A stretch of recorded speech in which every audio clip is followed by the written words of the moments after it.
Bonjour à tous et bienvenue sur nos antennes flash spéciales consacrées à la 79e Assemblée générale des Nations Unies à New York.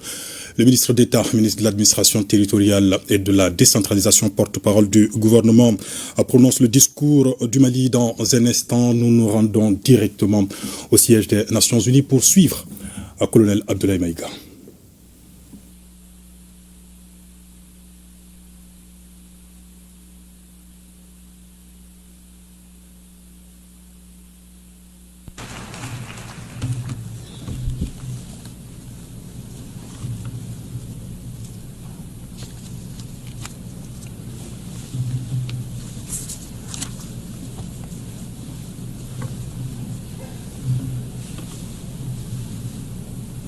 Monsieur le Président de l'Assemblée générale, Mesdames et Messieurs les chefs d'État et de gouvernement, Monsieur le Secrétaire général de l'Organisation des Nations Unies, Mesdames et Messieurs, à l'entame de mes propos, je voudrais vous adresser les chaleureuses salutations de Son Excellence le colonel Assimi Goïta, président de la transition, chef de l'État du Mali, celle du gouvernement et du peuple malien.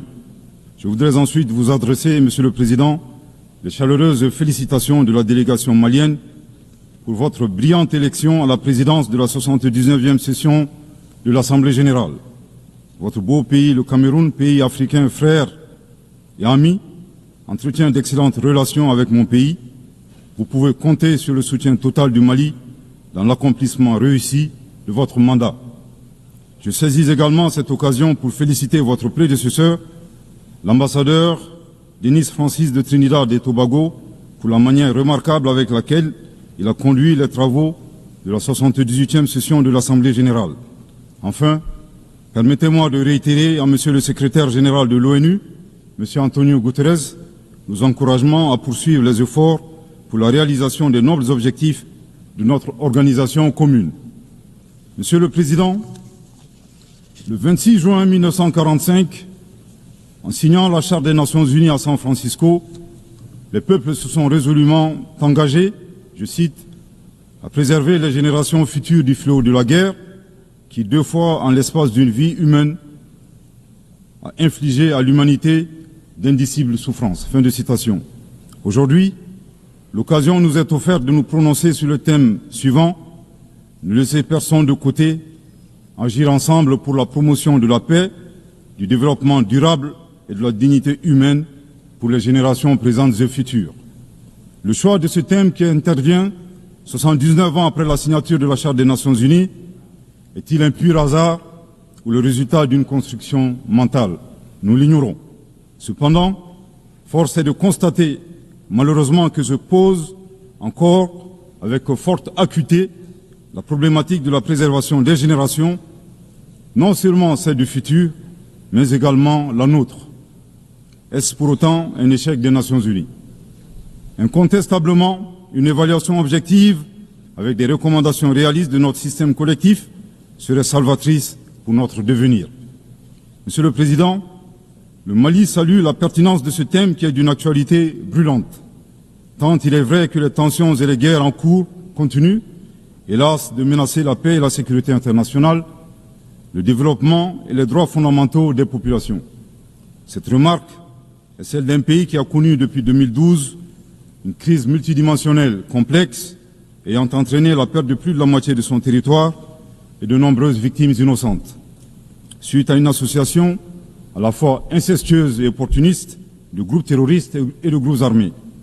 Monsieur le Président, le drame du Mali remonte à l'allégeance à Al-Qaïda du groupe salafiste pour la prédication et le combat, le GSPC algérien le 11 septembre 2006, exacerbé par l'intervention militaire hasardeuse de l'OTAN en Libye en 2011.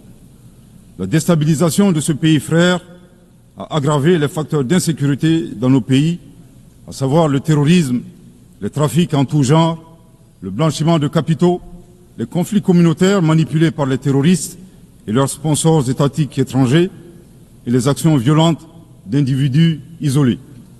Pour leur part, les autorités maliennes, après avoir fait le constat de l'échec des forces internationales présentes sur le territoire national depuis 2013, ont décidé de reprendre leur destin en main.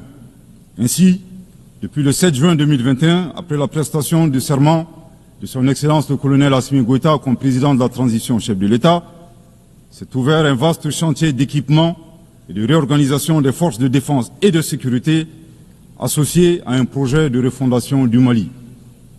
Les Assises nationales de la refondation, lancées en décembre 2021, ont permis aux Maliens de procéder à un diagnostic exhaustif des causes de la crise, puis d'adopter 517 recommandations pertinentes. À ce sujet, après avoir vécu une insécurité imposée par l'état de nature, le constat concernant le Mali est effarant. Violenté, humilié, pillé et torpillé, abandonné en plein vol, poignardé dans le dos, les expressions ne sont pas limitatives pour décrire la souffrance subie par le peuple et les forces de défense et de sécurité maliens. Fort de cette expérience et réalisant que le péril malien ne résultait que de l'état de nature, son Excellence le colonel Assimi Goïta, président de la transition chef de l'État, s'est contraint d'élaborer une vision réaliste de la géopolitique en convoquant un proverbe populaire en langue bambara, ici traduit librement et contextualisé, je cite, « La succulence de la sauce des uns dépend du pillage des bovins des autres ». Fin de citation.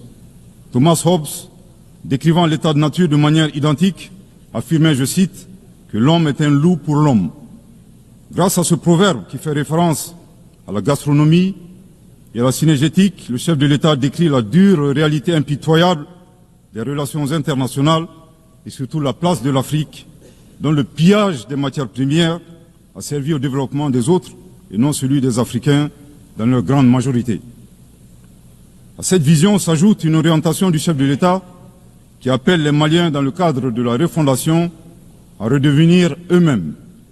En effet, le chef de l'État a procédé le 23 avril 2024 au lancement du programme national d'éducation aux valeurs, qui vise un retour aux sources sans lesquelles il serait difficile d'envisager un avenir radieux pour notre pays dans sa quête légitime de souveraineté.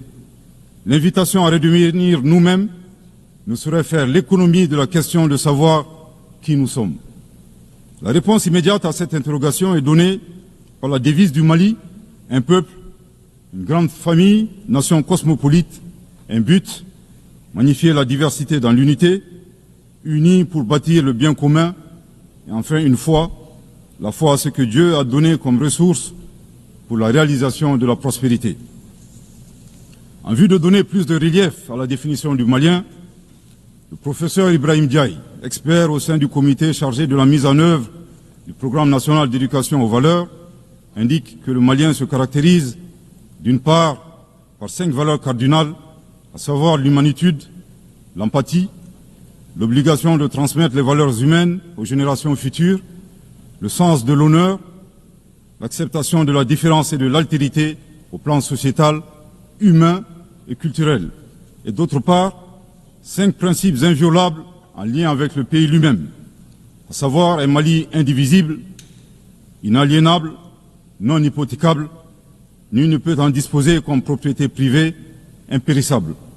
Monsieur le Président, en privilégiant d'être eux-mêmes, les Maliens créent une troisième voie, ne pas devenir des prédateurs, des barbares sans foi ni loi, à la recherche des bovins d'autrui, ne pas devenir les éternelles victimes impuissantes face à la prédation. La voie médiane promue par le Mali consiste à réaliser notre développement en empruntant un chemin plus vertueux. Veiller au respect de notre souveraineté tout en respectant celle des autres. Refuser l'hétéronomie tout en refusant de nous ingérer dans les affaires intérieures des autres. Être ouvert à tous les partenariats sur une base gagnant-gagnant.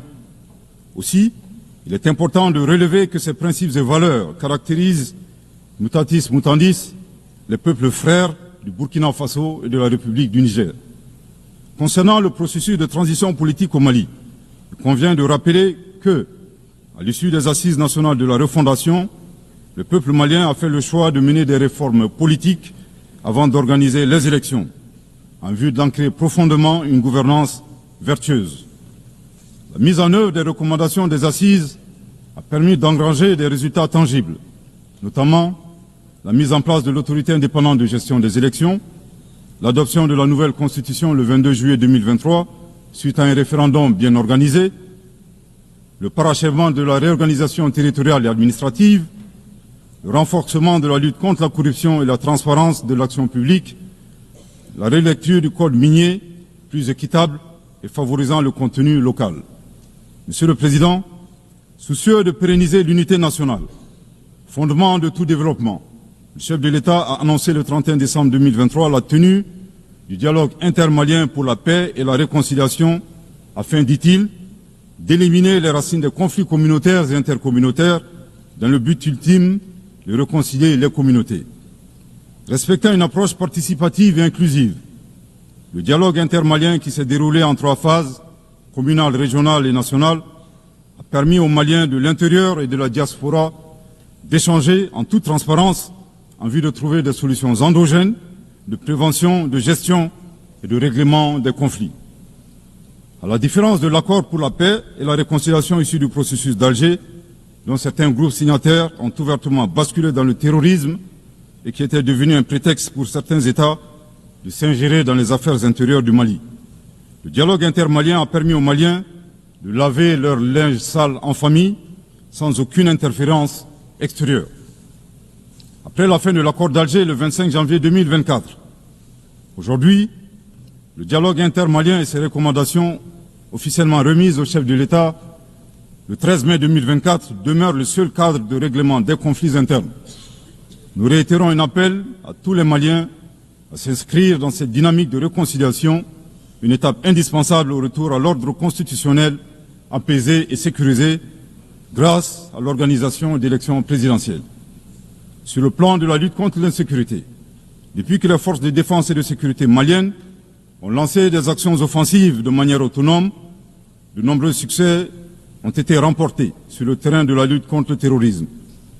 Toutes les régions ont été reprises des mains des groupes terroristes, notamment la région de Kidal, le 14 novembre 2023, à la suite d'une opération militaire mémorable. Aujourd'hui, les groupes terroristes ont été sérieusement affaiblis. Les forces de défense et de sécurité sont déployées sur l'ensemble du territoire national. En outre, les actions offensives de nos forces se poursuivent pour démanteler les réseaux terroristes résiduels. Le gouvernement du Mali reste conscient que la réponse uniquement sécuritaire a ses limites.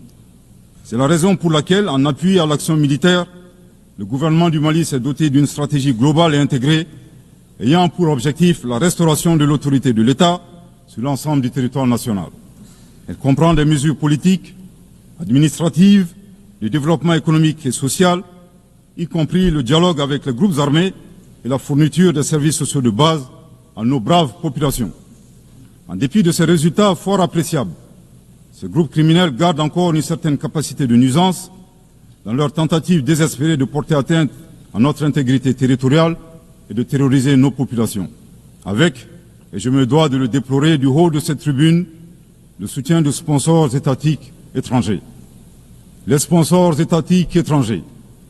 Après des années de dénonciation de ces acteurs étatiques qui soutiennent le terrorisme international, les autorités ukrainiennes ont violé ouvertement et de manière inédite la Charte des Nations Unies, ainsi que les conventions et résolutions pertinentes des Nations Unies relatives à la prévention et à la lutte contre le terrorisme.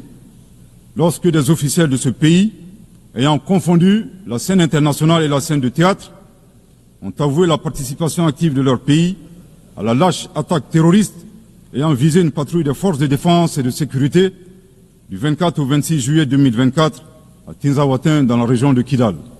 Monsieur le Président, au regard de la complexité de la situation au Sahel, et motivés par leur seul désir de prendre le destin de leur pays en main, Leurs Excellences, le capitaine Ibrahim Traoré, président du Faso, chef de l'État du Burkina, le colonel Assimi Goïta, président de la transition, chef de l'État du Mali, et le général de brigade Abdourahmane Tiani, président du Conseil national pour la sauvegarde de la patrie, chef de l'État du Niger, ont dans un premier temps institué l'Alliance des États du Sahel, une architecture de défense collective et d'assistance mutuelle dans la lutte contre le terrorisme, en signant la charte du Litpako-Gourma le 16 septembre 2023. 10 mois plus tard, précisément le 6 juillet 2024, les pères fondateurs de l'AES ont souverainement décidé de transformer ce mécanisme en une confédération centrée sur 3 axes: la diplomatie, la défense et le développement, avant de parvenir à terme à une fédération. En si peu de temps, des résultats édifiants ont pu être obtenus dans la lutte contre le terrorisme grâce à la mutualisation des moyens de défense, des opérations militaires conjointement menées et un engagement sans faille à éradiquer le terrorisme. C'est la raison pour laquelle les États membres de la Confédération des États du Sahel ont adressé le 19 août 2024 une lettre conjointe au Conseil de sécurité des Nations Unies pour dénoncer le soutien des autorités ukrainiennes au terrorisme international, condamner l'agression contre le Mali, demander au Conseil de sécurité de prendre des mesures appropriées contre les autorités ukrainiennes. Soit dit en passant, qu'il me soit permis de rappeler que ce nouvel envoi de lettres intervient pendant que le Mali attend encore la suite réservée à une précédente lettre de saisine du Conseil de sécurité des Nations Unies en date du 15 août 2022 afin d'exposer les actes d'agression français à son encontre ainsi que leur implication dans la promotion des 3 formes de terrorisme au Sahel, à savoir le terrorisme armé, le terrorisme économique et le terrorisme médiatique. Couvrant une superficie de 2 758 000 km², avec 71 millions d'habitants, majoritairement jeunes, un potentiel économique exceptionnel, un sous-sol riche de la quasi-totalité des éléments du tableau de Mendeleïev, la particularité de la Confédération des États du Sahel réside dans l'état d'esprit des chefs d'État, des peuples et des forces de défense et de sécurité de la Confédération, forts de leur dignité et de leur honneur. Motivés plus que jamais par le sang versé des leurs, décidés à combattre le terrorisme sous toutes ses formes et honorer la mémoire des victimes, civiles comme militaires, sahéliennes comme étrangères, de la barbarie, déterminés à défendre l'intégrité de leurs terres et assurer leur prospérité de manière pacifique. Comme le stipule le préambule de la charte du Liptako-Gourma, qui fait référence à plusieurs organisations internationales, notamment la CEDEAO et les valeurs universelles. Au Seigneur de la guerre et du chaos, avec l'aide de Dieu, nous triompherons encore et toujours de vos œuvres funestes et diaboliques. Curieusement, depuis la création de l'AES, nous avons été surpris par l'hostilité farouche avec laquelle elle a été accueillie, en particulier par certains responsables de la CEDEAO, aux ordres d'entités impérialistes et néocoloniales. Le reste de l'histoire est connu. Amadou Ampateba disait, je cite, « À trop vouloir jeter une grenouille qui vous dégoûte, elle finit par tomber dans une bonne mare. » Fin de citation. La Confédération des États du Sahel est ouverte à tous les investisseurs à condition que le partenariat profite aux populations sahéliennes et à la condition de respecter la souveraineté des États. Monsieur le Président, c'est l'occasion pour moi de saluer les relations de coopération exemplaires et fructueuses entre le Mali et la Russie, la Chine, la Turquie, l'Iran et bien d'autres alliés sincères. Le Mali reste ouvert à tous les partenaires qui souhaitent l'aider à relever ces multiples défis. À cet égard, je réaffirme que le gouvernement du Mali reste disposé à poursuivre et à renforcer sa coopération avec l'ONU, notamment à travers les agences, fonds et programmes avec lesquels nous entretenons d'excellentes relations de coopération. Nous saisissons également cette opportunité pour saluer et reconnaître la sagesse de son Excellence, Monsieur le Président Abdelmadjid Tebboune, Président de la République algérienne démocratique et populaire. Le 29 août 2024, lors d'une tournée dans le sud algérien, vous déclariez que la Libye, le Niger et le Mali sont des nations fraternelles que vous soutiendriez et non desserviriez. Le peuple malien n'a pas été surpris par ces propos, qui indiquent éloquemment votre panafricanisme, à l'instar de vos célèbres prédécesseurs, dont feu le président Abdelaziz Bouteflika, affectueusement appelé Abdelkader Mali. Suite à son établissement à Gao, et l'engagement des autorités maliennes à travers les actions suivantes. Offrir le territoire malien comme base arrière aux Moudjahidines, ouvrant ainsi un front sud. Participer aux affrontements armés contre le colonisateur français en déployant des combattants maliens aux côtés des Moudjahidines sur le territoire algérien pour défendre la liberté et la dignité des Algériens. Défendre la cause algérienne dans toutes les instances diplomatiques jusqu'au recouvrement de leur indépendance.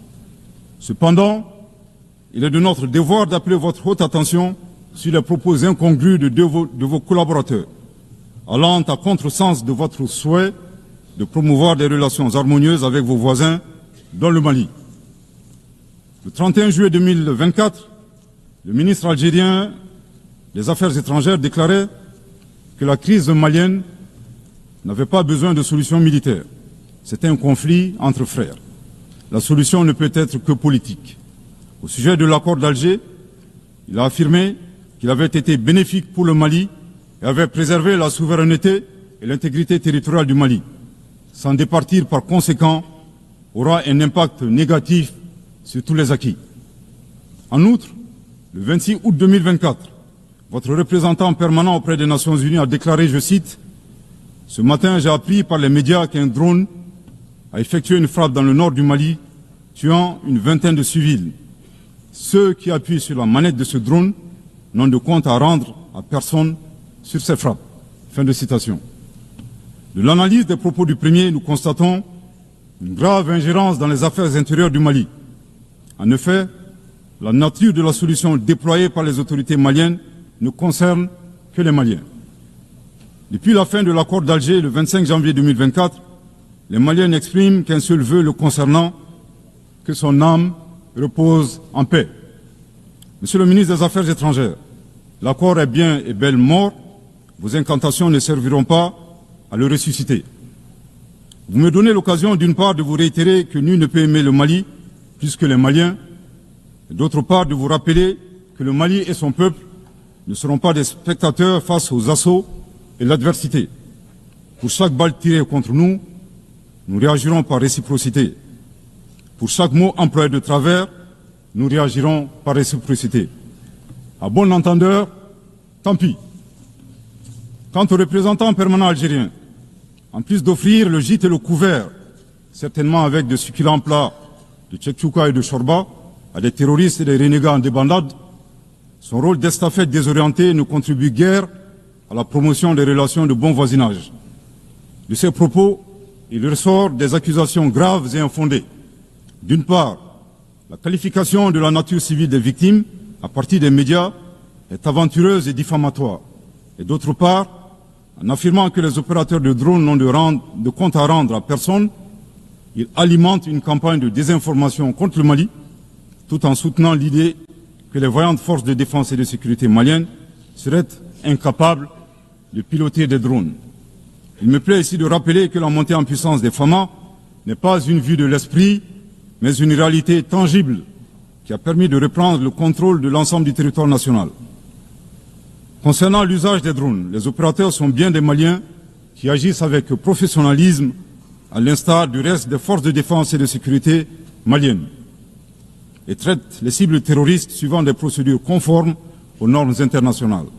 À titre de rappel, il y a quelques années, les acteurs de l'instrumentalisation des droits de l'homme, déterminés à ternir la performance antiterroriste de l'armée nationale algérienne, ont mis en exergue la question subversive du qui tue qui. Aujourd'hui, nous sommes troublés que le représentant permanent algérien ait rejoint la tendance manipulatrice des droits de l'homme pour s'attaquer à l'armée malienne. Le Mali exige de ces deux énergumènes diplomatiques qui cessent d'entrer dans l'histoire à reculons. Manifestement, ils ignorent tout à la fois de l'histoire entre les peuples frères du Mali et de l'Algérie et la contribution exceptionnelle du Mali à la guerre de libération algérienne, et certainement de la géographie, car ils considèrent à tort le Mali comme une wilaya, c'est-à-dire une province algérienne. Je répète, le Mali exige de ces deux énergumènes diplomatiques qui cessent d'entrer dans l'histoire à reculons. Manifestement, ils ignorent tout à la fois de l'histoire entre les peuples frères du Mali et de l'Algérie et la contribution exceptionnelle du Mali à la guerre de libération algérienne et certainement de la géographie, car ils considèrent à tort le Mali comme une wilaya, c'est-à-dire une province algérienne. Je répète pour une dernière fois, le Mali exige de ces deux énergumènes diplomatiques qui cessent d'entrer dans l'histoire à reculons. Manifestement, ils ignorent tout à la fois de l'histoire entre les peuples frères du Mali et de l'Algérie et la contribution exceptionnelle du Mali à la guerre de libération algérienne et et certainement de la géographie, car il considère à tort le Mali comme une wilaya, c'est-à-dire une province algérienne. Monsieur le Président, sur la situation régionale et internationale, le Mali reste très attentif au développement en cours en Afrique et dans le reste du monde. Ainsi sommes-nous préoccupés par le niveau de violence au Moyen-Orient, notamment dans les territoires palestiniens occupés. Le peuple malien réaffirme son soutien au peuple palestinien frère dans sa lutte légitime pour l'autodétermination. Le gouvernement du Mali réitère son appui à la solution à deux États, Israël et la Palestine, vivant côte à côte, en paix et en sécurité, à l'intérieur de frontières sûres et internationalement reconnues. Nous condamnons sans réserve l'usage indiscriminé de la force par l'armée israélienne contre les Palestiniens. Au plan humanitaire, le Mali est préoccupé par la situation précaire des millions de réfugiés et de déplacés internes dans le monde, du fait des conflits armés, des catastrophes naturelles et des changements climatiques. J'ai en ce moment une pensée toute particulière pour mes compatriotes réfugiés dans les pays voisins, pays que je remercie pour leur hospitalité et leur générosité. Je voudrais les assurer que le gouvernement malien ne ménagera aucun effort pour continuer à les assister et pour créer les conditions leur permettant de rentrer dignement et en toute sécurité dans leur localité d'origine. Les multiples défis à la paix et à la sécurité internationale appellent à la réforme de l'architecture dédiée des Nations Unies. Dans la même veine, le Mali continue de plaider pour la réforme de la gouvernance mondiale politique, économique et financière afin de créer les conditions optimales et justes du développement de nos pays. Dans cette dynamique, le Mali continue de plaider pour la réforme des institutions financières internationales comme la Banque mondiale et le Fonds monétaire international. De même, nous saluons les modèles alternatifs et crédibles tels que les BRICS. Les changements climatiques constituent également une menace réelle pour les générations présentes et futures. Nous devons avoir le courage de sortir du dogmatisme ambiant et des jeux d'intérêts étroits concernant cette problématique. À cet égard, le temps est venu de mettre effectivement en œuvre les décisions de nos sommets et de nos COP. Il est nécessaire que les pays à l'origine du réchauffement climatique assument leurs responsabilités pleines et entières, y compris celle de soutenir les efforts des pays du Sud pour un développement respectueux de l'environnement. Monsieur le Président, pour terminer, je voudrais faire observer que cette 79e session de l'Assemblée générale se tient dans un contexte de défis immenses pour nos États et pour nos institutions multilatérales. La paix et la sécurité internationale n'ont jamais été autant menacées depuis les deux grandes guerres, y compris par le terrorisme international et l'extrémisme violent. Dans un tel contexte, il sera difficile d'atteindre les objectifs de développement durable à l'horizon 2030 en termes d'éducation, de santé, d'accès à l'eau potable, d'énergie et de justice. Cependant, malgré ces péripéties, le Mali reste disposé à jouer toute sa partition dans la mise en œuvre de ses engagements nationaux et internationaux, tout en gardant un certain espoir en l'avenir. Que Dieu bénisse le Mali et préserve les Maliens des forces obscurantistes et destructrices du monde. Que Dieu bénisse la Confédération des États du Sahel et préserve les populations sahéliennes des forces obscurantistes et destructrices du monde. Que Dieu bénisse l'Afrique et préserve les Africains des forces obscurantistes et destructrices du monde. Que Dieu bénisse le monde et préserve l'humanité entière des forces obscurantistes et destructrices du monde. Je vous remercie de votre très aimable attention.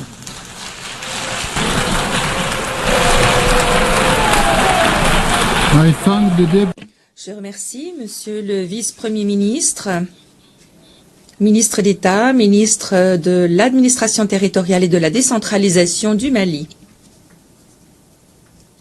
Voilà, c'était là donc en direct des Nations Unies, du siège des Nations Unies, le discours du ministre d'État, ministre de l'Administration territoriale et de la décentralisation, porte-parole du gouvernement, colonel Abdoulaye Maïga, qui porte donc la voix du Mali à la tribune des Nations Unies. Nous aurons donc l'occasion de décorter, de décrypter cette intervention du porte-parole du gouvernement à la tribune des Nations Unies dans nos futures éditions et avec nos envoyés spéciaux à New York. Fin de ce flash spécial. Merci de l'avoir suivi.